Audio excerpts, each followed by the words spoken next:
उत्तर प्रदेश में 2026 की शुरुआत में होने वाले पंचायत चुनाव को 2027 विधानसभा का सेमीफाइनल माना जा रहा है, लेकिन इस सेमीफाइनल से पहले ही एनडीए में फूट दिखाई देने लगी है।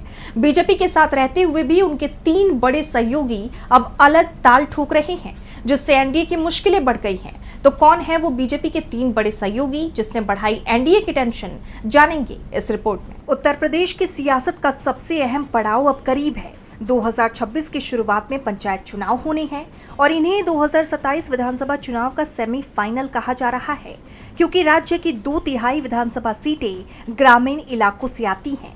यही कारण है कि पंचायत चुनाव में जीत हार सीधे 2027 की तस्वीर को प्रभावित करती है। लेकिन इस सेमीफाइनल से पहले एनडीए के भीतर ही दरारें साफ नजर आने लगी हैं।